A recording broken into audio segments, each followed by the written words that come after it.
ఇంకా ఎవరైనా మా ఛానల్ను సబ్స్క్రైబ్ చేయకపోతే సబ్స్క్రైబ్ చేసి లైక్ చేసి బెల్ నొక్కి మాకు సపోర్ట్ చేయండి.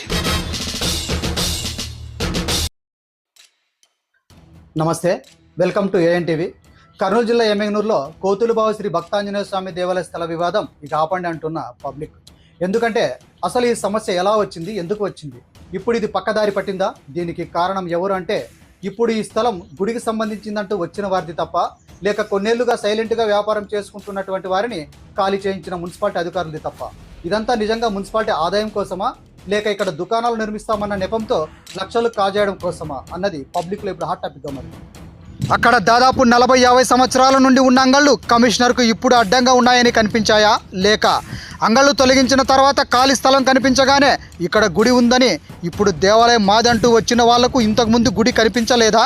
అసలు ఈ దుకాణాలు బినామీల, స్థలం ఒకరిది, ఆదాయం మరి ఒకరిదా? ఇన్నాళ్ళు అనుభవించారు, ఇప్పుడు గుడికి వదిలేయచ్చు కదా, లేక ఈ స్థలం మునుపటిలాగే అంగళ్లకు వదిలేయచ్చు కదా? అసలు ఏం జరుగుతుంది? దీంట్లో ఎవరి స్వార్థం ఉన్నది? ఏమైనా రాజకీయ కుట్ర ఉన్నదా? దీనికి ఎందుకు మతాన్ని పులుముతున్నారు? అంతకుముందు దుకాణాల్లో హిందువులు ఉన్నారు, ముస్లింలు ఉన్నారు. మరైతే ఇప్పుడు ఎందుకు అక్కడ ఏదో ముస్లింలకు, హిందువులకు అన్యాయం జరుగుతుందని మధ్యలో ఉన్నవారు రెచ్చగొడుతున్నారని జనం ఆగ్రహం వ్యక్తం చేస్తున్నారు. హిందూ సంఘాలు కానీ, పొలిటికల్ కానీ అనుకుంటే ఆ స్థలాన్ని గుడికి వదిలేయవచ్చు, లేదా అక్కడ అంగళ్ళు నిర్మాణం చేయవచ్చు. కానీ ఎందుకు పంతానికి వెళ్తున్నారు? ఆరోపణలు వచ్చినట్టు లక్షల్లో ముడుపులు ముట్టాయా, లేక నాయకులకు సరిపోని వర్గమంతా అక్కడ ఉన్నారన్న ప్రతీకారమా, లేక నాయకుడు సరిపోక అతనిపై కోపంతో ఒక వర్గమంతా అక్కడకు చేరి సమస్యలు సృష్టిస్తున్నారన్నది పబ్లిక్ టాక్. ఇకనైనా ఈ కోతులబావి భక్తాంజనేయ స్వామి గుడి స్థల విషయం వివాదాలకు, కుల మతాలకు దారి తీయకుండా ఎవరో ఒకరు తగ్గాలని, ఎక్కడ నెగ్గాలో కాదు ఎక్కడ తగ్గాలో తెలిసిన వారే మనిషి, మానవత్వం. అది ఎవరు నిరూపించుకుంటారో వేచి చూడాలంటున్నారు జనం. జై హింద్.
ఇంకా ఎవరైనా మా ఛానల్ను సబ్స్క్రైబ్ చేయకపోతే సబ్స్క్రైబ్ చేసి లైక్ చేసి బెల్ నొక్కి మాకు సపోర్ట్ చేయండి.